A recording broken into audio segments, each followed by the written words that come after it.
Hello friend, Satendra private ITI के digital class में आपका स्वागत है। मैं एक बार फिर आप सबों के लिए डीसी जनरेटर के वर्गीकरण टॉपिक लेकर आया हूं, जिसमें आज हम लोग जानेंगे कि डीसी जनरेटर का वर्गीकरण किन किन आधारों पर किया जाता है और उसका कितना वर्गीकरण हो सकता है।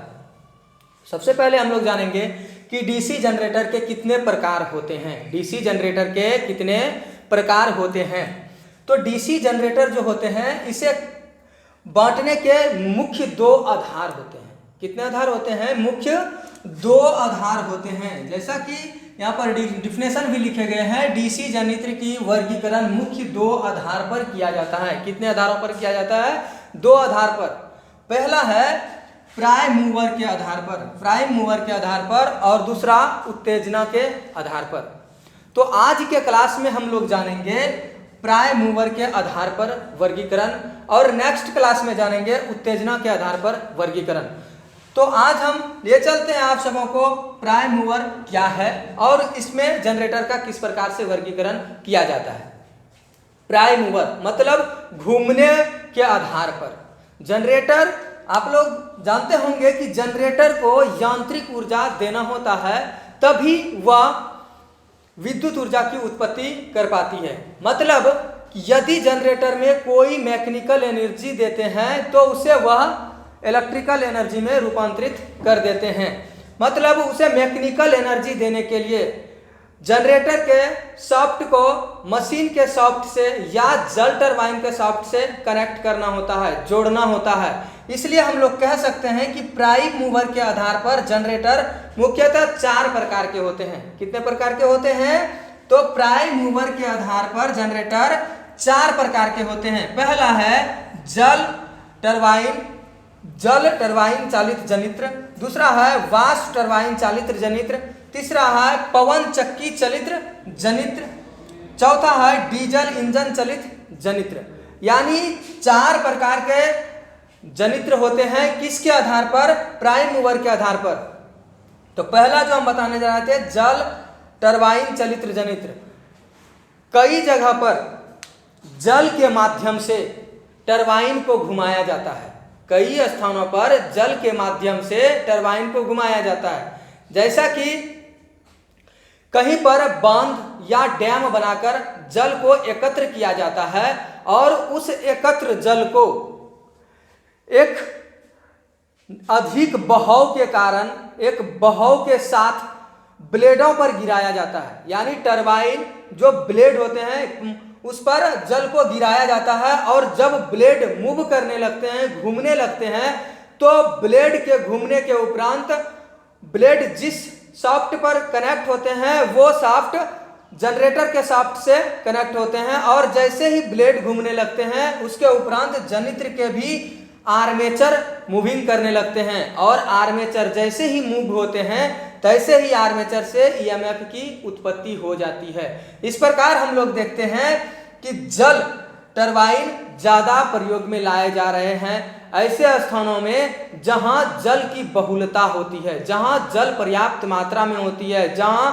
बांध बनाने की सुविधाएं होती है। जैसे फरक्का विद्युत पावर प्लांट, फरक्का में जो पावर प्लांट है वो जल टरबाइन चालित जनित्र हैं। दूसरा झारखंड के और एक शहर में है और वह है मसानजोर। मसानजोर में भी जल वाष्प टरबाइन चालित जनित्र लगे हैं, जिसके माध्यम से हमारे झारखंड वासियों एवं अन्य पड़ोसी राज्यों को भी विद्युत सप्लाई की जाती है।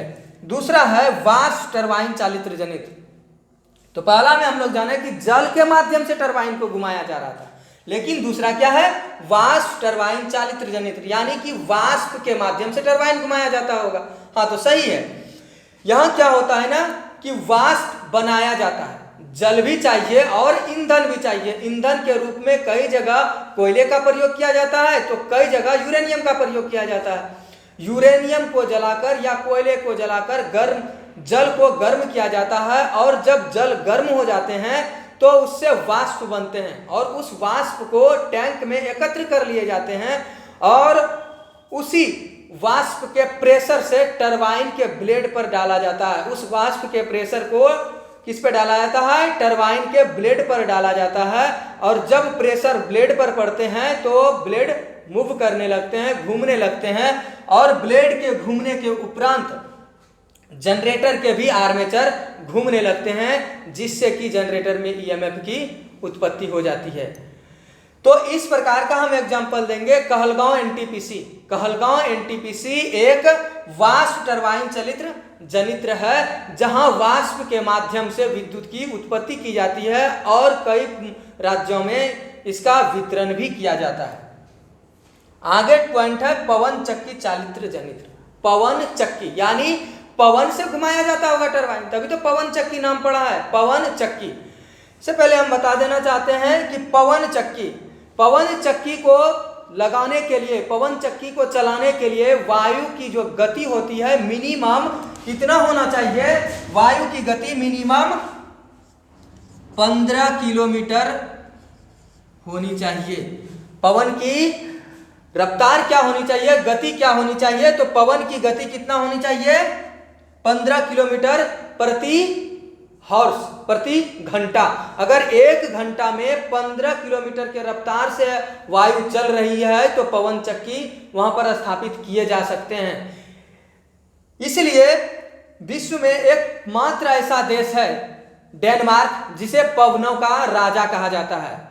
डेनमार्क एक ऐसा देश है जहां 60% विद्युत पवन चक्की के माध्यम से उत्पत्ति की जाती है।